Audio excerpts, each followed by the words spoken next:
الحمد لله رب العالمين وصلى الله على نبينا محمد وعلى آله وصحبه أجمعين أما بعد ناظرین، سامعین اور حاضرین سب کو مدکر فہم قرآن کورس کی جانب سے خوش آمدید ہے۔ جیسے آپ کو معلوم ہے کہ مدکر فہم قرآن کورس ایک آن لائن تعلیمی سلسلہ ہے جس کا مقصد مسلمانوں کو قرآنی تعلیمات ان کے مناسب اوقات اور مناسب زبانوں میں مہیا کرنا۔ اس لیے ہم نے سوچا کہ انسان کی زندگی کم ہے اور مشغولیات مصروفیات اس کی بہت زیادہ ہے، تو چونکہ انسان ہر وقت آن لائن کلاس میں حاضر بھی نہیں ہو سکتا اور پھر آن لائن کلاس دینا بھی مشکل ہوتا ہے، تو اس لیے ایک ایسا سلسلہ ہو جو کہ آسان طریقے سے ہو، کیونکہ یہی قرآن کریم ہے جو سب کے لیے ہے اور ہر مسلمان کو اس کا سمجھنا پڑھنا ضروری ہے، اور کم از کم فہم قرآن یہ سب کے لیے ہے۔ اس لیے اللہ تعالیٰ نے فرمایا کتاب انزلناہ الیک مبارک لیدبروا آیاتہ، یہ قرآن کریم ایک مبارک کتاب ہے، ہم نے اس لیے اسے نازل کیا ہے تاکہ اس میں لوگ غور و فکر کریں۔ قرآن کریم کا سمجھنا یہ ہم سب کی ذمہ داری ہے۔ ہاں، پھر ایڈوانس لیول تفسیر اور آیات کی احکام، مفاہیم وغیرہ، اس میں اور جو ہے مزید تحقیق کرنا، تبحر، علم حاصل کرنا، یہ بھی اللہ تعالیٰ کی ایک نعمت ہے۔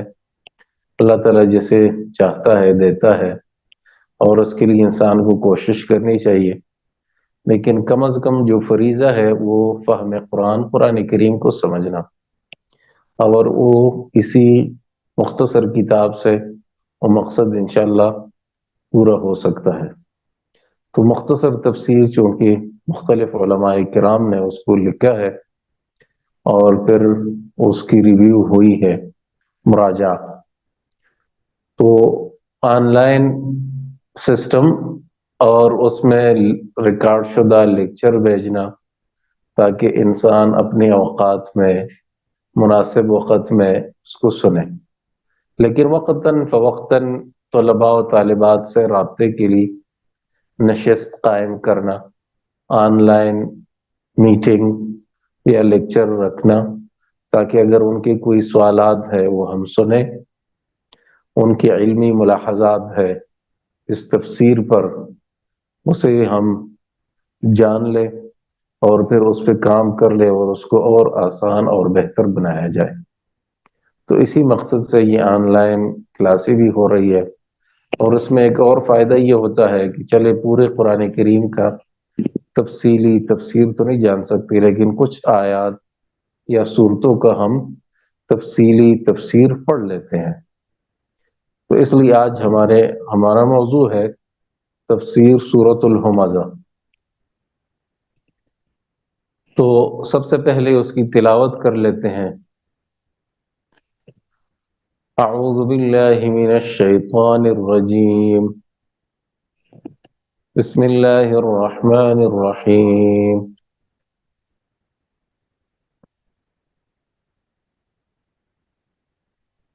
ویل لکل ہمزۃ لمزہ الذی جمع مالا وعددہ يحسب أن ماله أخلده كلا لينبذن في الحطمة وما أدراك ما الحطمة نار الله الموقدة التي تطلع على الأفئدة إنها عليهم مؤصدة في عمد ممددة۔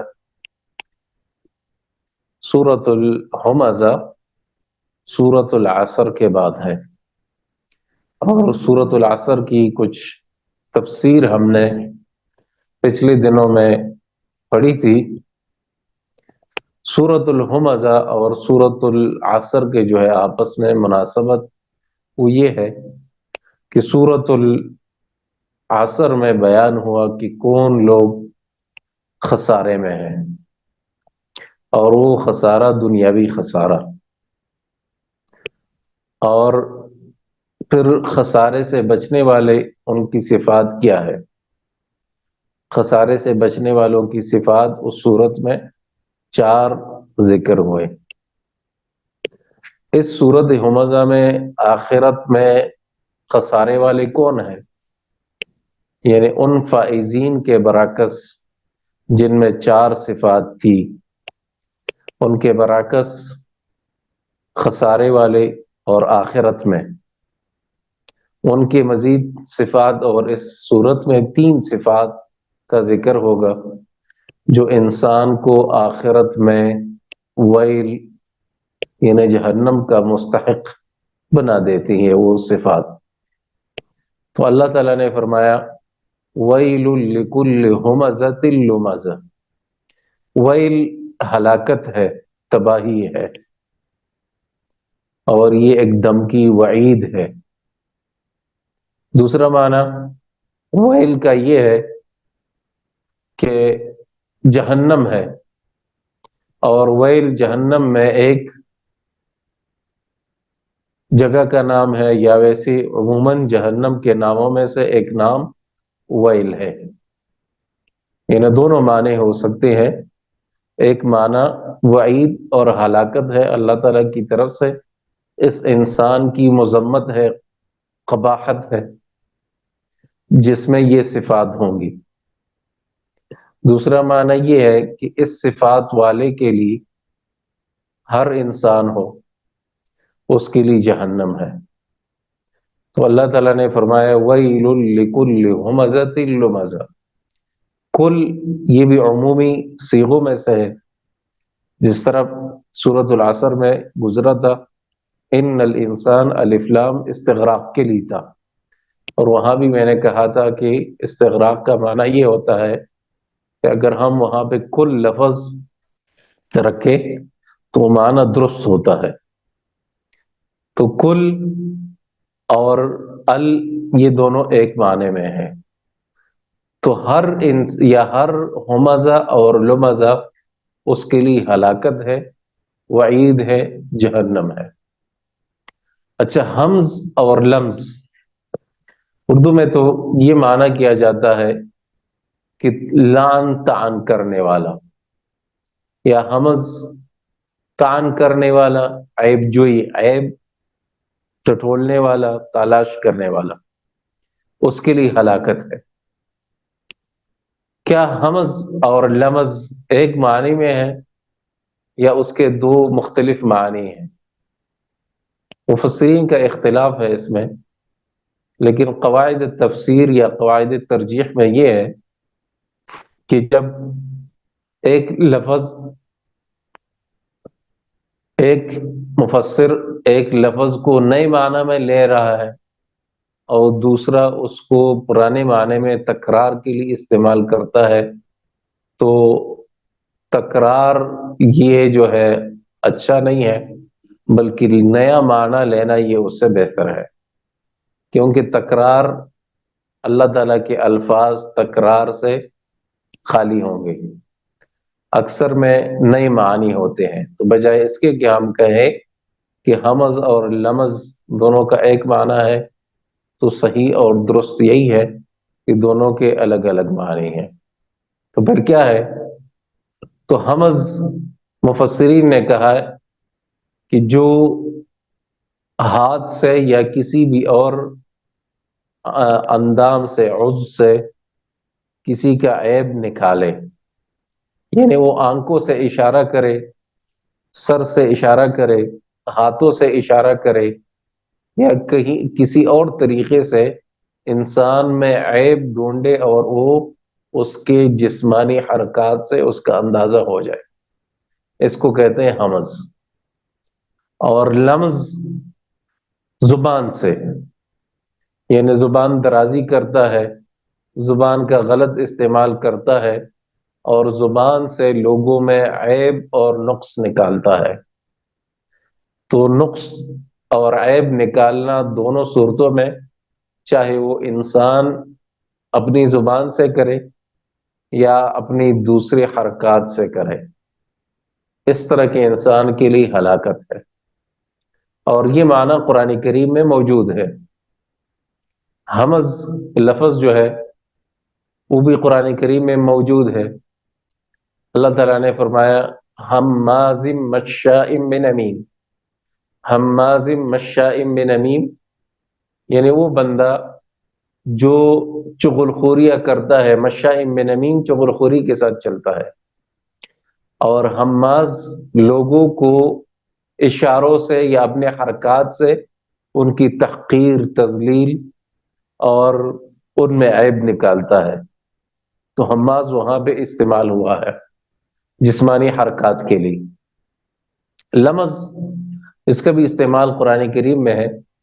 سورۃ توبہ میں اللہ تعالیٰ نے فرمایا وَمِنْهُمْ مَن يَلْمِزُكَ فِي الصَّدَقَاتِ فَإِنْ أُعْطُوا مِنْهَا رَضُوا، کچھ لوگ جو ہے، اور وہ منافقین کے بارے میں، يَلْمِزُكَ فِي الصَّدَقَاتِ، آپ کو یعنی نبی کریم صلی اللہ علیہ وسلم کے بارے میں صدقات کے تقسیم میں ان پر زبان درازی کرتے ہیں، یعنی آپ صلی اللہ علیہ وسلم پر زبان میں غلط استعمال کرتے ہیں۔ اس لیے ایک بندہ تھا، حدیث میں اس کا ذکر ہے، جب نبی کریم صلی اللہ علیہ وسلم نے صدقات کی تقسیم کی تو بندہ کھڑا ہو گیا اور کہنے لگا اعدل یا محمد، اللہ اکبر، نبی کریم صلی اللہ علیہ وسلم کو کہنے لگا کہ انصاف کرو۔ نبی کریم صلی اللہ علیہ وسلم نے فرمایا ویحک، ہلاک ہو تو، اگر میں عدل انصاف نہ کروں تو کون عدل انصاف کرے گا؟ اسی طرح نبی کریم صلی اللہ علیہ وسلم نے اسے کہا کہ اللہ تعالیٰ نے مجھے امین بنایا ہے زمین والوں پہ، اور آپ جو ہے تم مجھے امین نہیں سمجھتے ہو، تو یہ کیا ہے؟ یلمزک فی الصدقات۔ پھر عمر رضی اللہ عنہ نے کہا کہ یا رسول اللہ مجھے اجازت دو اس بندے کے گردن اڑاؤں، لیکن نبی کریم صلی اللہ علیہ وسلم نے فرمایا کہ نہیں، اور فرمایا ان من ذی ھذا، اس کے نسلوں سے کچھ لوگ آئیں گے کہ ان کے نمازوں کے سامنے آپ کی نمازیں جو ہے حقیر ہوں گی، یعنی آپ اپنی نمازوں کو حقیر سمجھیں گے وغیرہ، ایک لمبی حدیث ہے۔ تو بار صورت یلمزک فی الصدقات یعنی آپ پر زبان درازی کرتے ہیں۔ تو ہمز اور لمز دونوں کا معنی ایک لیکن صورتیں مختلف، یعنی کسی میں عیب نکالنا اور لوگوں کی تحقیر اور تذلیل کرنا، چاہے وہ جسمانی اشاروں سے ہو، انسان سے منہ موڑنا اس کی حقارت کے لیے اور اس کو حقیر سمجھنا، اس کی بات کو توجہ نہ دینا، جیسے لقمان حکیم نے اپنے بیٹے سے کہا تھا وَلَا تُصَعِّرْ خَدَّكَ لِلنَّاسِ وَلَا تَمْشِ فِي الْأَرْضِ مَرَحًا، اس طرح کی حرکات کرنا، یا اشاروں سے، ہاتھ کے اشاروں سے یا آنکھوں کے اشاروں سے یا کسی اور طریقے سے انسان کی تحقیر، تذلیل کرنا اور اس کی برائیوں کو بیان کرنا، یہ ہے ہمز۔ اور یا زبان سے غیبت کرنا، چغل خوری کرنا، تہمت لگانا، جھوٹ بولنا اور جھوٹے دعوے کرنا، اللہ اور رسول پہ جھوٹ بولنا، یہ سب کیا ہے؟ لمز میں آتا ہے، کیونکہ یہ زبان کی آفات میں سے ہے۔ اس طرح کرنے والے کے لیے اللہ تعالیٰ نے فرمایا ویل ہے۔ اگلی صفت اس بندے کی یا اس انسان کی جو یہ دو کام کرتا ہے، یا ایک ہے لیکن صورتیں مختلف، اگلی صفت اس کی یہ ہے الذی جمع مالا وعددہ، وہ بندہ جس نے مال کو جمع کیا اور بار بار اس کو گنتا ہے، جمع مالا وعددہ، عدد صیغہ مبالغہ ہے، یعنی بار بار گنتی کرنا، کیونکہ اس کی محبت ہے مال سے، اس کی محبت ہے مال سے، اس لیے صبح پھر شام کو ہر بار اپنا بیلنس چیک کرتا ہے، یا جہاں پہ اس نے پیسے رکھے ہیں جا کے گنتا ہے کہ کتنے ہو گئے۔ ہاں، اسے پتا ہوگا کہ اس نے کچھ اضافہ یعنی اور مزید نہیں رکھے، یا اس میں سے کوئی خرچ نہیں کیا ہے، لیکن پھر بھی اس کو اس مال کے گننے سے مزہ آتا ہے، اور اس مزے کی وجہ سے وہ بار بار اس مال کو گنتا ہے، جمع مالا وعددا، بار بار اس کو گنتا ہے۔ اگلی صفت یا اس کی لالچ کی حد یہ ہے کہ یحسب ان مالہ اخلد، پرلے درجے کا بخیل ہے، کنجوس ہے، یہ سمجھتا ہے کہ اس کا مال جو ہے اس کو ہمیش زندہ رکھے گا۔ اگرچہ دنیا میں کوئی ایسا عاقل نہیں ہے جو موت کا منکر ہو اور کہے کہ اسے مال جو ہے اپنا زندہ رکھے گا، لیکن اس کے جو کام ہوتے ہیں اس سے یہ پتہ چلتا ہے کہ گویا اس انسان کا یہ خیال ہے، یا اس انسان کا یہ عقیدہ ہے کہ اس کا مال اس کو ہمیشہ زندہ رکھے گا، اور اس لیے وہ اس مال کے جمع کرنے میں انتہائی لالچ اور بخل سے کام لیتا ہے، کیونکہ کام اس کے ایسے ہیں جس سے یہ معلوم ہوتا ہے کہ وہ یہ سمجھتا ہے کہ اس کا مال اس کو زندہ رکھے گا۔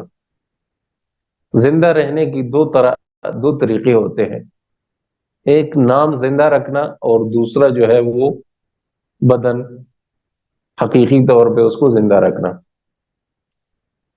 کچھ لوگ یہ سمجھتے ہیں کہ مال جمع کر کے میں نام بنا لوں گا، مجھے لوگ پیسوں سے یاد کریں گے۔ ہاں، اس کو یاد کریں گے، لیکن کیا اچھی صفت سے یا بری صفت سے؟ قارون کو بھی لوگ یاد کر رہے ہیں کہ دنیا کا امیر ترین انسان تھا، لیکن اس ذکر نے کوئی فائدہ نہیں دیا، کیونکہ وہ ذکر خیر نہیں ہے بلکہ ذکر شر ہے۔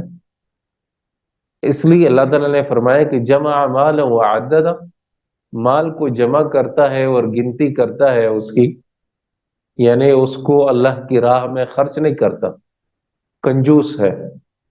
تو جب اسے خرچ نہیں کرتا، کنجوس ہے، تو اس کے اس مال نے اس کو ہمیش نہیں کیا، اس کا نام لوگوں میں نہیں رہے گا، اگر رہے گا بھی تو وہ ذکر شر ہوگا، جس طرح ان لوگوں کا ذکر ہے۔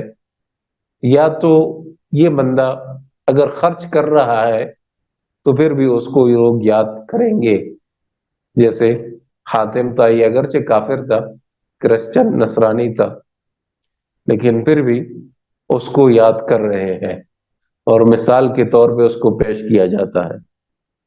لیکن جب مال ہو اور کنجوس ہو، اس کی کوئی ذکر نہیں رہتی۔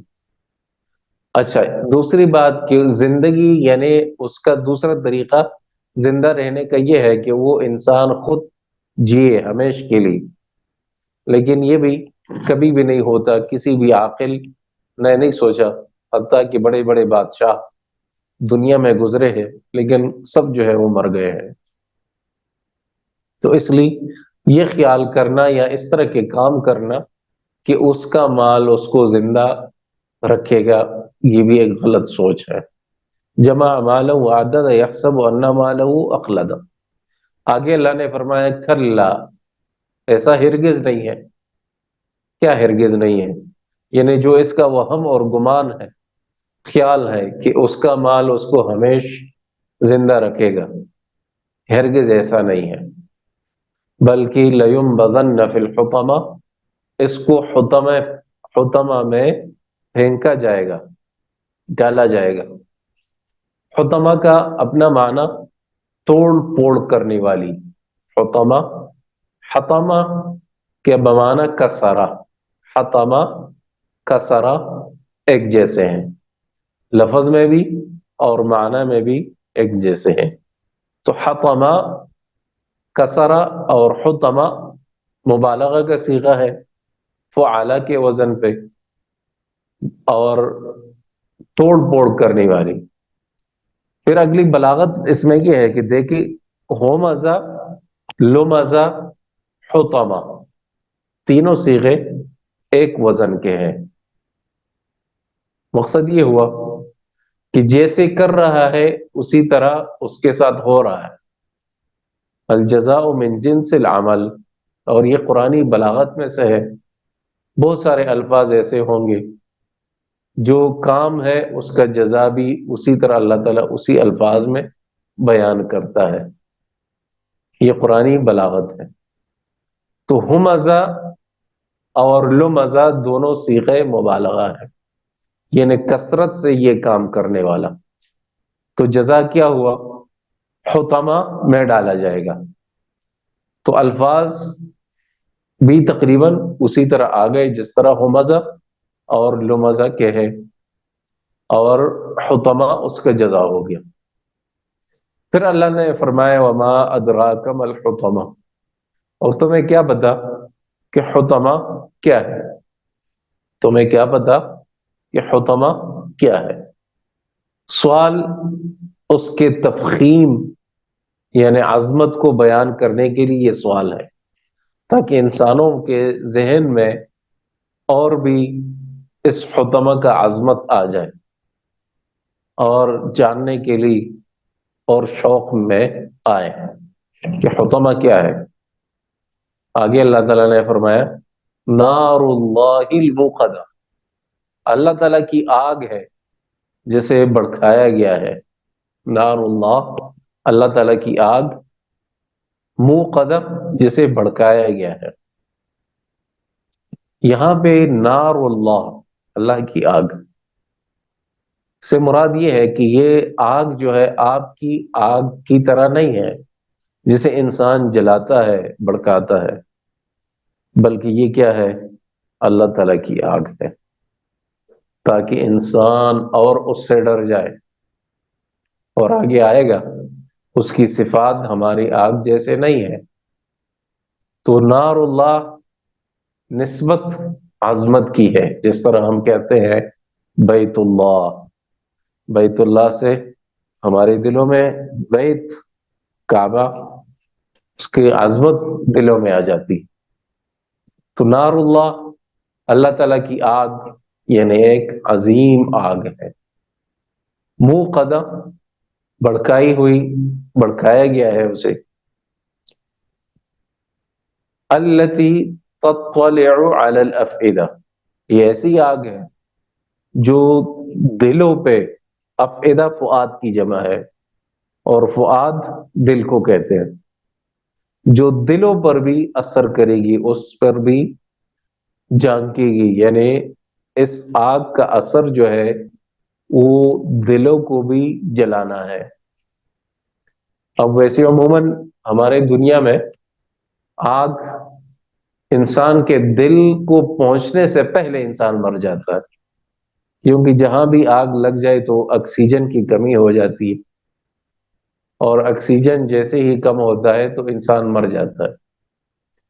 ہاں پھر وہ جل جاتا ہے، لیکن شاید کم اس حد تک پہنچے کہ اس کا دل اور اندرونی حصہ بھی جل جائے۔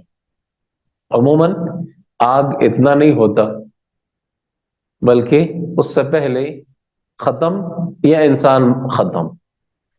لیکن اس آگ کی خاصیت یہ ہے کہ انسان ابھی زندہ ہے لیکن تطلع علی الافئدہ، اور وہ دل تک جو ہے وہ پہنچ گئی ہے، نعوذ باللہ۔ تو یہ ایک ایسی آگ ہے۔ اور دوسری بات یہ ہے کہ اللہ تعالیٰ نے یہاں پہ افئدہ دل کو کیوں ذکر کیا ہے؟ یعنی کیا یہ جسم کو جلانے کے لیے کافی نہیں تھا کہ انسان کا جسم جل جائے؟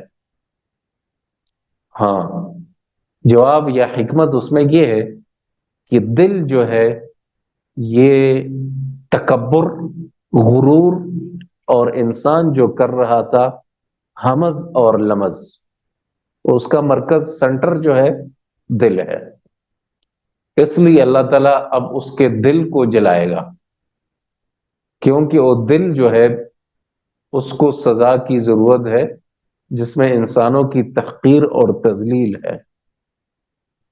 تطلع علی الافئدہ، انہا یہ آگ جو ہے، علیہم ان پر، پہلے اللہ تعالیٰ نے مفرد کے صیغے یعنی ہمز لمز، ہمزہ لمزہ، اور مفرد تقریباً گزرا ہے، لیکن جب مراد اس سے کل ہے، کل ہمزۃ لمزہ، تو وہ بہت سارے ہوں گے، اس لیے اللہ تعالیٰ نے پھر یہاں پر جمع کا صیغہ استعمال کیا کہ علیہم یعنی ان سب پر، جس میں بھی یہ صفت ہے ہمز اور لمز کا اور جمع مال کا، علیہم ان سب پہ یہ آگ جو ہے انہا علیہم مؤصدہ، بند ہوگی، یعنی کوئی راہ فرار نہیں ہے ان کے لیے، یہ نہیں ہے، یہ نہ کہے انسان کہ چلے آگ سے گزرنا ہوگا اور یہ اس پہ گزر جائے گا تو کوئی اتنا بڑا مسئلہ نہیں ہے،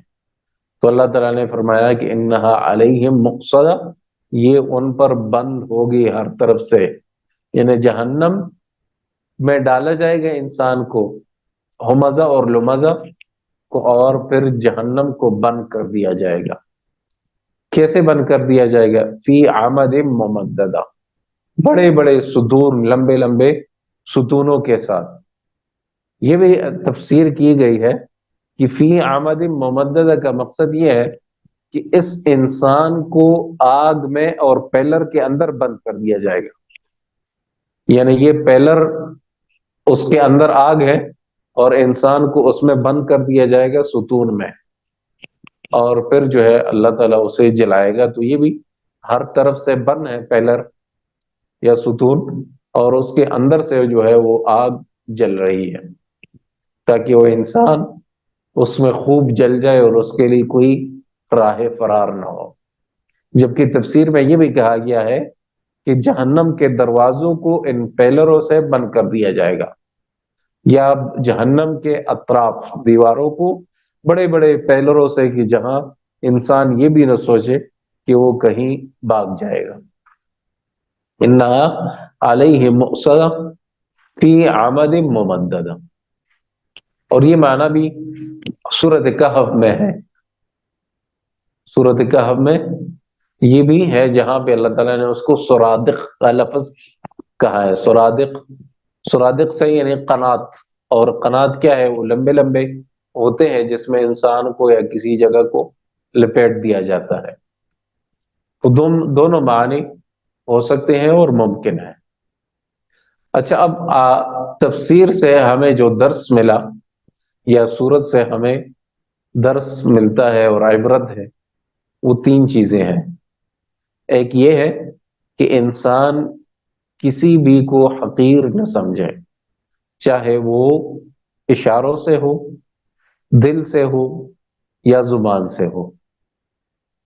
زبان کے بارے میں نبی کریم صلی اللہ علیہ وسلم نے فرمایا کہ ہر دن صبح جب انسان صبح کرتا ہے تو تمام اعضائے جسم زبان کو مخاطب کر کے اس کے سامنے ریکویسٹ، عاجزانہ اپیل کرتے ہیں کہ زبان، انما نحن بک یا بکا، ہماری دار و مدار یا ہم آپ سے جڑے ہوئے ہیں۔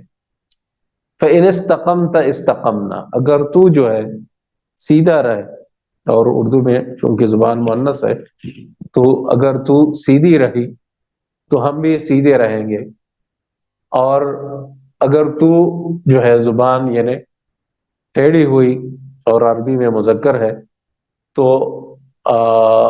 اگر ٹیڑھا ہوا تو پھر ہم بھی وہ وججنا، ہم بھی ٹیڑھے ہو جائیں گے۔ یعنی ہر دن اعضائے جسم اس زبان سے یہ اپیل کرتے ہیں کہ ہم آپ کے ساتھ جڑے ہوئے ہیں، تیری اصلاح میں ہماری اصلاح ہے، تو اس لیے احتیاط سے باتیں کرو، احتیاط سے استعمال کرو۔ اچھا، دوسری حدیث میں ہے نبی کریم صلی اللہ علیہ وسلم نے فرمایا کہ الا ان فی الجسد لمضغہ، جسم میں ایک ٹکڑا ہے، بوٹی ہے، اگر وہ بوٹی جو ہے درست ہو جائے تو پورا جسم درست ہوگا، اور فرمایا اگر وہ فاسد ہو جائے، خراب ہو جائے تو پورا جسم فاسد اور خراب ہوگا۔ وہ کیا ہے؟ فرمایا الا وهو القلب، وہ دل ہے۔ دل اگر درست ہو جائے تو پورا جسم اعضاء درست، اور اگر دل خراب ہو جائے تو پورے اعضاء خراب۔ اور اس حدیث میں ہے کہ نبی کریم صلی اللہ علیہ وسلم نے فرمایا کہ جسم کے تمام اعضاء زبان کی طرف التجا کرتے ہیں، زبان سے مخاطب ہوتے ہیں۔ تو مقصد اس کا یہ ہے کہ دل کی ترجمانی جو ہے وہ زبان کرتا ہے یا کرتی ہے، دل کی ترجمانی زبان کرتی ہے،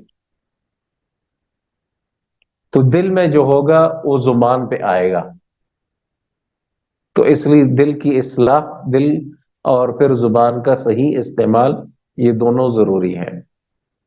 اور نبی کریم صلی اللہ علیہ وسلم نے صحابی سے فرمایا کہ اس زبان کی حفاظت کرو۔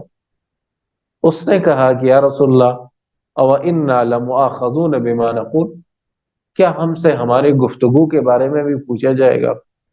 یعنی ہم جو باتیں کر رہے ہیں اس کا بھی مواخذہ ہوگا؟ تو فرمایا وَهَلْ يُكَبَّ النَّاسُ عَلَى مَنَاخِرِهِمْ أَوْ عَلَى وُجُوهِهِمْ إِلَّا حَصَائِدُ أَلْسِنَتِهِمْ، کہ یہ جتنے بھی لوگ جہنم میں گر رہے ہیں، جہنم میں جا رہے ہیں، یہ تو زبان ہی کے شکار ہے، زبان ہی کی وجہ سے یہ متاثر ہے اور زبان ہی نے ان کو شکار کیا ہے اور جہنم میں پھینکا جا رہا ہے۔ تو اس لیے زبان کی حفاظت انتہائی ضروری ہے۔ اور نبی کریم صلی اللہ علیہ وسلم نے فرمایا من کان یؤمن باللہ والیوم الآخر فلیقل خیرا او لیصمت، جو بھی اللہ اور رسول پر ایمان رکھتا ہے تو اچھی بات کہے یا خاموش ہو جائے۔ اگر اچھی بات کہہ سکتا ہے تو کہہ دے، اور نہ بصورت دیگر خاموشی بہتر ہے۔ تو اس لیے زبان کی حفاظت یہ انتہائی ضروری ہے۔ اس لیے علماء نے یہ بھی کہا کہ اللہ تعالیٰ نے انسان کو 2 کان اور 1 زبان اس لیے دیے، سنے زیادہ اور بولے کم۔ خاموشی میں بہتری ہے، بولنے میں ہلاکت ہے۔ اس لیے انسان اکثر پچھتاتا ہے بولنے پہ، لیکن خاموش رہنے پہ بہت کم ہی، بلکہ نہ ہونے کے برابر وہ پچھتاتا ہے۔ تو اس لیے بولنا جو ہے وہ خطرے سے باہر نہیں ہوتا، بلکہ خاموشی رہنا وہ خطرے سے باہر ہے۔ تو ہمیں چاہیے کہ ہم اپنے زبان کو صحیح استعمال کریں، اور خاص کر وہ چیزیں جو شریعت نے منع کیا ہے، اس میں غیبت ہے اور چغل خوری ہے، جھوٹ بولنا ہے، جھوٹ کی گواہی دینا ہے، جھوٹی قسمیں ہیں وغیرہ چیزیں، یہ سب کیا ہے؟ اس میں زبان کی آفتوں میں ہے۔ اور یہاں پہ جو قرآن کریم میں حمز اور لمز ہے وہ انسانوں کے گوشت کانے ہیں، انسانوں کو حقیر سمجھنا ہے۔ اس لیے اللہ تعالیٰ نے سورۃ حجرات میں غیبت سے بھی منع کیا، اَيُحِبُّ أَحَدُكُمْ أَن يَأْكُلَ لَحْمَ أَخِيهِ مَيْتًا فَكَرِهْتُمُوهُ، تم میں سے کوئی اپنے مردہ بھائی کا گوشت کھانا پسند نہیں کرتا بلکہ اسے برا سمجھتے ہو۔ اور یہی حمز اور لمز ہے، اس میں طعن دینا، اس میں عیب نکالنا انسان میں، اور وہ عیب ہاتھ سے بھی ناجائز ہے یا کسی اور طریقے سے۔ نبی کریم صلی اللہ علیہ وسلم کے سامنے ان کی ایک بیوی نے، جو کہ عائشہ رضی اللہ عنہا ہے، ان کی دوسری اہلیہ صفیہ رضی اللہ عنہا کی غیبت کے بارے میں صرف یہ الفاظ کہے کہ آپ کے لیے اس سے یہ بھی کافی ہے کہ وہ چوٹی ہے۔ اب یہ بات سچ ہوگی وہ کیا ہے؟ قد کے اعتبار سے چھوٹی ہے، لیکن جیسے آپ کو پتا ہے کہ وہ خواتین میں، اور خاص کر اگر پھر وہ سوکن ہو یا سوتن ہو، ان میں غیرت جو ہے وہ بہت زیادہ ہے، تو ایک دوسرے کو برداشت نہیں کر سکتی، اور پھر شوہر نبی کریم صلی اللہ علیہ وسلم جیسے ہو، ہر کسی کی یہی خواہش ہے کہ وہ میرا ہی ہو، تو عائشہ رضی اللہ عنہا نے ان کے سامنے کچھ ایسے الفاظ کہے تاکہ وہ صفیہ رضی اللہ عنہا سے نفرت کرے، یا جو بھی نیت مقصد ہے۔ نبی کریم صلی اللہ علیہ وسلم نے فرمایا کہ لقد قلت کلمتا لو مزجت بماء البحر لمزجته، تم نے ایسی بات کہی ہے اگر اس کو سمندر میں ڈالا جائے تو سمندر جو ہے وہ آلود ہو جائے گا۔ جس طرح آج کل ہم کہتے ہیں ماحول آلودگی کس چیز سے پیدا ہوتی ہے؟ وہ انسانوں کے اقوال اور افعال سے آلودگی پیدا ہوتی ہے، یعنی ہمارے برے اعمال اور خلاف شریعت کام کرنا، زبان استعمال کرنا، اس سے بھی ماحول کی آلودگی پیدا ہوتی ہے۔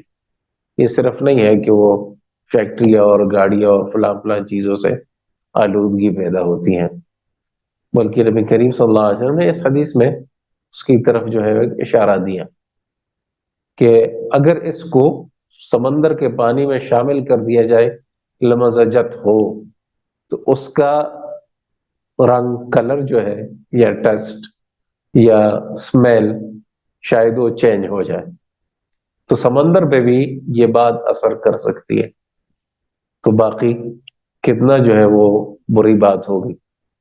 اس لیے عائشہ رضی اللہ عنہا نے توبہ کر دیا کہ ہاں، مقصد تو یہ نہیں تھا، بلکہ صرف ایک حقیقت شاید بتانا تھا کہ وہ چوٹی ہے۔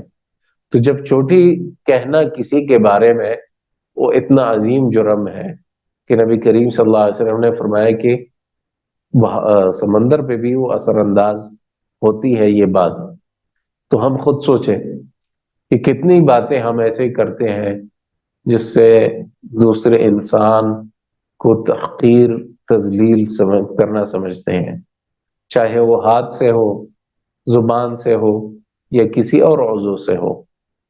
کچھ لوگ منہ پہ تو چپ رہیں گے، کچھ نہیں بولیں گے، لیکن کام اس کے ایسے ہوں گے جس سے انسان توبہ اور کان پکڑ لے گا، اور وہ ہے ہاتھ کا غلط استعمال۔ اس لیے آج کل ہمارے ہاں سوشل میڈیا کا دور ہے، تو ہاتھ زبان کا جو ہے وہ نمائندہ ہے۔ انسان وہ لکھتا ہے جو اس کے دل میں آتا ہے یا وہ زبان پہ کہنا چاہتا ہے، لیکن کچھ پلیٹ فارم وہ بولنے کے لیے نہیں ہوتے، بلکہ اکثر لکھنے کے لیے ہوتے ہیں۔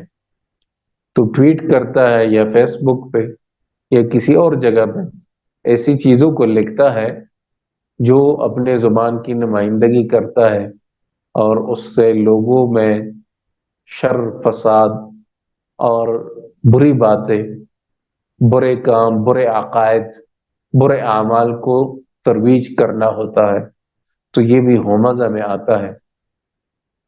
یا کسی دوسرے قوموں کے بارے میں لکھتا ہے، فلاں لوگ ایسے ہیں، فلاں لوگ ایسے ہیں، تاکہ وہ ایک فتنہ فساد پیدا کرے، یا جو بھی ہے، جو بھی اس کے اغراض اور مقاصد ہیں، تو یہ ہمز میں ہے۔ اور لمز میں زبان سے کہنا، اور چاہے وہ اس کے سامنے ہو یا اس کے پیٹھ پیچھے ہو، دونوں طرح کے وہ ناجائز ہے۔ تو ہمیں چاہیے کہ اپنے ہاتھوں کو صحیح استعمال کرے اور اپنے زبانوں کو بھی صحیح استعمال کرے۔ اس لیے نبی کریم صلی اللہ علیہ وسلم نے فرمایا المسلم من سلم المسلمون من لسانہ و یدہ، مسلمان وہ ہے جس کے ہاتھ سے اور زبان سے لوگ محفوظ رہے۔ یہ ایک صفت۔ دوسری بات جو صورت میں ہے وہ ہے مال کا صحیح استعمال کرنا، اور مال سے محبت نہ کرنا، یا اگر محبت ہے بھی تو اس درجے میں نہ ہو کہ انسان اپنے واجب حقوق کو بھول جائے۔ واجب حقوق جو اللہ تعالیٰ نے اس پر لکھے ہوئے ہیں، وہ ہے زکوٰۃ دینا، صدقہ خیرات کرنا۔ اس لیے اللہ تعالیٰ نے فرمایا خذ من اموالہم صدقۃ تطہرہم وتزکیہم بہا۔ تطہرہم یعنی مال زکوٰۃ لینے سے انسان کی طہارت ہوتی ہے، اور طہارت وہ ہے جو انسان کے دل میں محبت ہے، مال کا کنجوسی ہے، لالچ ہے، بخل ہے، وہ زکوٰۃ دینے سے انسان اس سے پاک ہو جاتا ہے۔ یا وہ پاکی مراد وہ ہے جو انسان مال کے کمانے میں کبھی کبھی ناجائز اعمال کرتا ہے، وہ ہے جھوٹ بولنا، دھوکہ کرنا، یا کوئی اور اس طرح کے کام کرنا جو کہ اس کے لیے مناسب نہیں ہے، وہ کر لیتا ہے، تو اس کی پاکی کے لیے، طہارت کے لیے وہ صدقہ خیرات اور زکوٰۃ دینا۔ اور پھر اگر انسان فرضی صدقہ خیرات زکوٰۃ نہیں دیتا، اس کے لیے وعید شدید ہے۔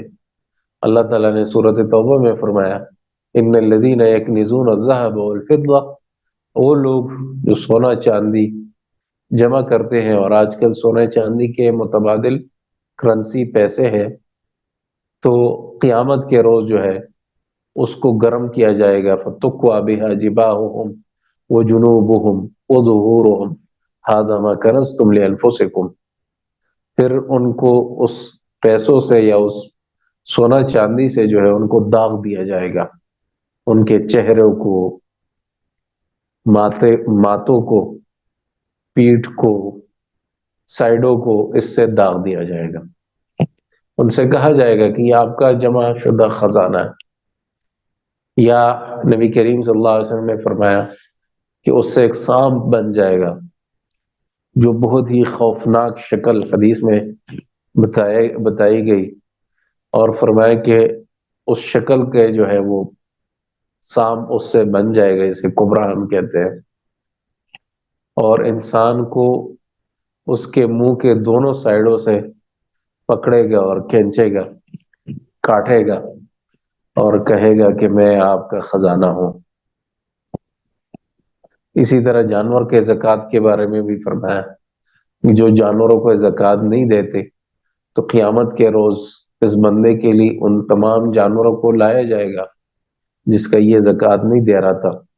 اگر بکریاں ہیں، گائے ہیں، یا اونٹ ہے، جو بھی ہے، اور میدان محشر میں ایک سرکل بنا کر، دائرہ بنا کر اس انسان کو رونتے ہوں گے۔ جب بھی آخری گزر جائے تو پہلے کی پھر باری آئے گی، اور یہ حالت ہوگی اس کی جب تک کہ انسانوں کے درمیان وہ فیصلہ نہیں ہوتا، اور یہ بندہ اپنا ٹھکانہ جنت یا جہنم نہیں دیکھتا، تو اس دن یہ اس کے ساتھ ایسے ہوتا رہے گا۔ تو ہمیں چاہیے کہ مال اس سے بھی اتنا محبت نہ کرے کہ ہم اپنے فرائض کو بھول جائیں کہ فرض کیا ہے اور اس کے میں کیا دینا ہے اور کیا لینا ہے، بلکہ مال کو صحیح استعمال کرنا اور صحیح طریقے سے کمانا یہ بھی انسان کے لیے ضروری ہے۔ اسی طرح آیت میں اور بھی باتیں ہیں۔ ایک بات یہ ہوئی کہ نار اللہ، اللہ تعالیٰ کی طرف اضافت، اس لیے حدیث میں نبی کریم صلی اللہ علیہ وسلم نے فرمایا کہ لا يعذب بالنار الا اللہ الا ربها، آگ سے عذاب دینا صرف اللہ ہی کرتا ہے، کیونکہ یہ آگ اللہ کی ہے، اور یہاں اس صورت میں اللہ کی طرف آگ کی نسبت ہوئی ہے، تو نار اللہ تعظیم کے لیے، اور اس سے کوئی اور سزا نہ دے۔ یہاں پہ اپنے درس کا اختتام کر لیتا ہوں۔ اگر حاضرین میں سے کسی کا کوئی سوال ہے، کوئی پوچھنا چاہے، تو مدکر فہم قرآن کے حوالے سے پوچھنا چاہے، اس میں جو علمی دروس میں کوئی سوالات ہے تو لکھے ہوئے بھی آپ کو بھیجنے چاہیے ہمارے ای میل پہ اور واٹس ایپ نمبر پہ بھی ہم علمی کمیٹی کو پیش کریں گے، اور آپ کو اس کے جوابات ملیں گے جو اس درس کے متعلق، تفسیر کے متعلق سوالات ہے، آپ وہاں پہ بھی بھیجنا چاہ سکتے ہیں۔ اور اگر پروگرام کے حوالے سے آپ کو کوئی مسائل ہے وہ بھی پوچھنا چاہتے ہیں، وہ بھی پوچھ سکتے ہیں، ابھی بھی آن لائن کلاس میں بھی، اور ویسے ای میل اور واٹس ایپ بھی پوچھ سکتے ہیں۔ اور اسی طرح اگر ابھی کوئی اور سوالات ہیں تب بھی میں آپ کو موقع دیتا ہوں، تو آپ اسے پوچھ سکتے ہیں۔ تو میں آپ کے کال دیتا ہوں تاکہ اگر کسی کا سوال ہے تو وہ آپ پوچھ لیں۔ تو آپ کے مائک کھول لیتے ہیں، یہ چیٹ میں بھی بھیج سکتے ہیں، آپ کا کوئی سوال ہے تو چیٹ میں بھیج دیں۔